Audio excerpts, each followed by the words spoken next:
Okay, so now, today's January 27th. Yesterday, Ye issued an apology to Jewish and Black people in the Wall Street Journal. He apologized for years of anti-Semitic comments and behavior that drew widespread condemnation. He said he lost touch with the reality and his past actions were harmful. He said, I'm not a Nazi or an anti-Semite. I love Jewish people. And he said that a lot of his behavior was due to bipolar type 1, which when diagnosed, which was based on the 2002 car accident, which wasn't properly diagnosed until 2023. He said there was a 4-month manic episode in early 2025 where he experienced psychotic, paranoid, and impulsive behavior. Do you know what he's talking about exactly? What exactly is he talking about? I don't want to speak about his health. Okay, but you were there when that happened? That manic episode, that was when I was in Spain. Got it. Okay, got it. That was the Spain thing. Right. He took responsibility for specific controversial actions, including use of Nazi imagery and swastika-themed merchandise. Because at one point he started selling swastika t-shirts on Shopify. Was a symbol of peace before the Nazis. It's been a historical symbol. I know, in India, right? Yeah. So it's like the symbol now, it was hijacked by the Nazis. Now you're not allowed to depict it anywhere. It's a symbol originally for peace. I understand that, but I think that the Nazi version has completely eclipsed the original version. He apologized for praising or amplifying extremist rhetoric and widespread offensive public statements that cause hurt, particularly to Jewish and Black communities. How'd you feel about the whole slavery is a choice and everything else like that? Slavery is a choice. You think? This is the perfect example. Okay. I think, for example, Andrew Tate had the opportunity to choose slavery or choose freedom, and him apologizing for the song is eating the steak, is choosing to be a slave, because it's not wrong to listen to a song.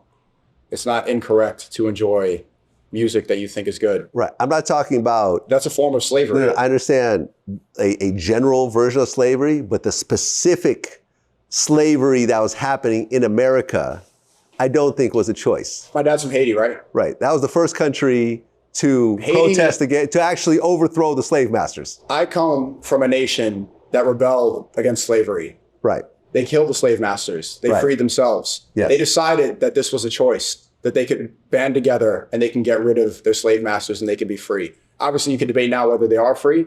You could say that the French banks still control them, the United States still controls them. But at the time, Haitians decided this is a choice. So I agree. I think that's like saying being in prison is a choice. Yes, you could revolt against the prison guards and the warden, but you'll probably die in the process. And I think to put your own life on the line and assume more likely than not that you're going to die, and if you don't actually succeed, you will be tortured intensely. I don't think you could say that's just a choice, as opposed to, am I going to get Coke or Pepsi today? I think that's the problem with that statement. I have the utmost respect, and I think the Muslim world, we all see the resistance fighters in Palestine, and it strengthens our faith if you analyze it properly, because they are also deciding that slavery is not a choice. That slavery is a choice. They are seeing that they're in an open-air prison, they're controlled, there's an oppressor, they're being genocided, and they decide to fight back regardless. They decide that they refuse to go out as a slave and fight the people who are trying to wipe them out. They've also decided that this is a choice. And so even though this is a losing battle, even though that Israel will win, most likely, you still don't go out within their control. You go out on your own terms.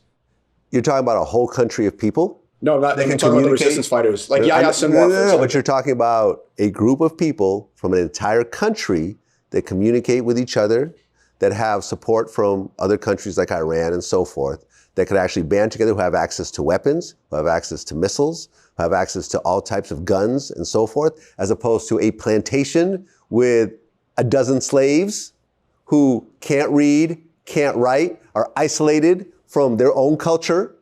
Because at least the Palestinians know who they are, right? Well, they are trying to change. Even the word anti-Semitism is ridiculous. Like, you're Ashkenazi, correct? Right. You're not Semitic.